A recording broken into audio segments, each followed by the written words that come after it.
Hey guys, first 5K in the books. Thank God. Look, it's a really pleasant morning. So it was nice from an atmosphere point of view. I was pumping a lot of early 2000s new metal, which got me going. It's kind of my go-to angst music, so that was really good.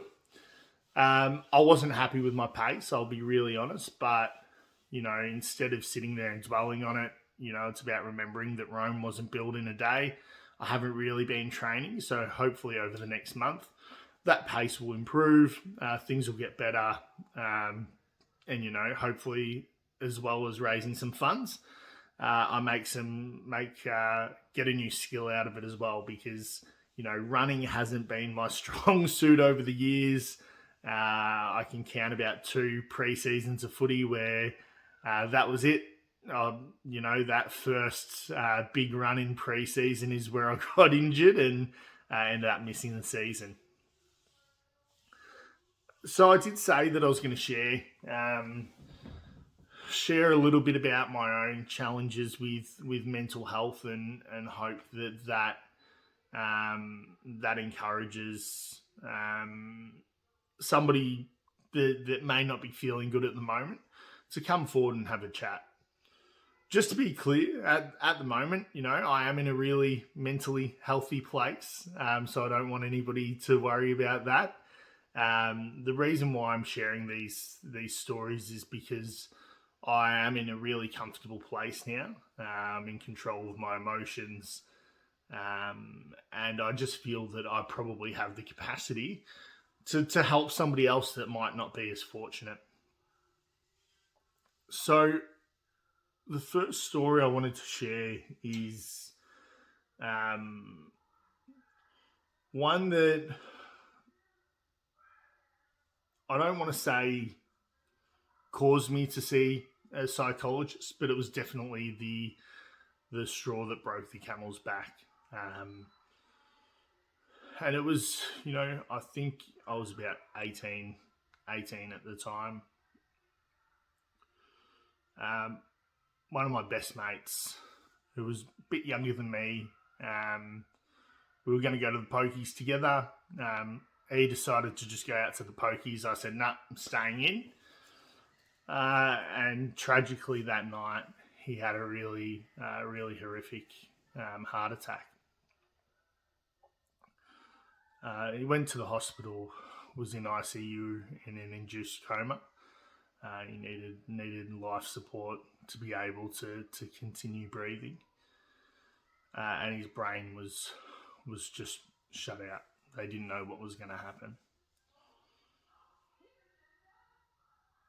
At the time, we all went down to the hospital to say our goodbyes because that's the phone call that we got was from his parents saying, you better come down and say goodbye because we don't think that he's going to survive this. After we said our goodbyes,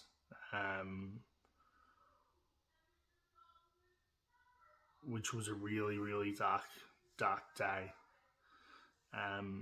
he did come out of the induced coma, but his brain damage was really, really severe, and has really impacted his quality of life.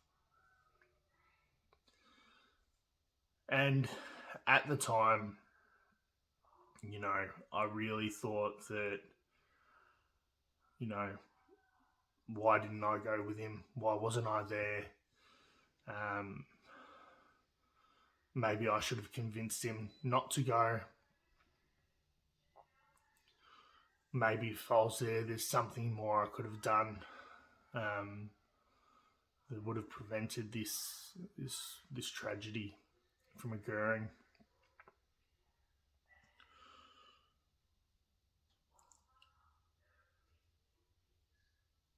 When we understood the severity of the brain damage,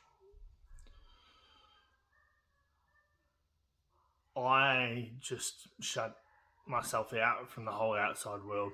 The thought of leaving my room was crippling, to the point where if I went to leave the room, I could barely breathe. And it wasn't that this was the first really tragic thing to happen, but it was certainly something that I just felt that maybe I could have contributed more. There's more that I could have done. After about 2 weeks, my auntie made the decision, because I was living with her, that I should go and see a psychologist. And there was one just up the road. I didn't really subscribe to the fact that I was going to get much out of it. I thought that I could self-medicate, that I could just, let my emotions out in probably the most animalistic ways that I thought possible. But I owed it, I owe her a lot, and I decided to go and see this psychologist. And, we spoke about that particular situation. We spoke about my previous challenges with family violence, and my early upbringing. But I was surprised because she didn't dig, she didn't really try to dig into my head and try to find out all these things. She asked me how I was feeling. She asked me specifically how I was feeling physically, mentally, what things were triggering the thought.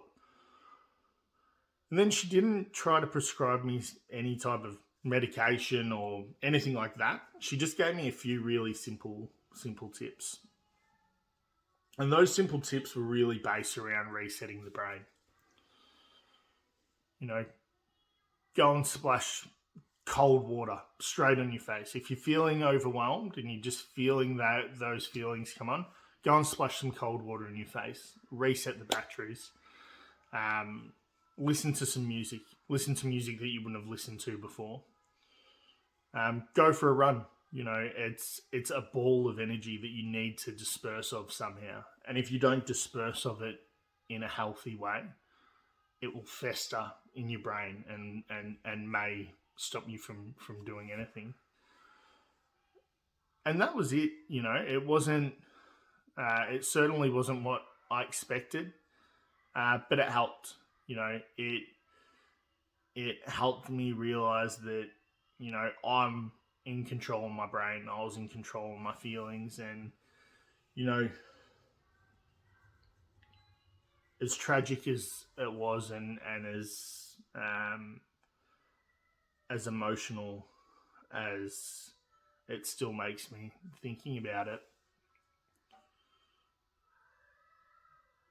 getting help was the best thing that I ever could have done, because it just set me on a path of realizing that for the things that came before and things that come after, sometimes you're not going to be able to change what happens. You're not going to be able to go back in time and change what already has happened.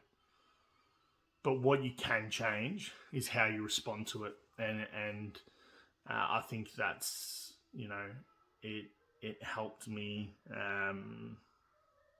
really change the way that I deal with everyday problems, even stuff that's not big, even stuff that's not overly emotional.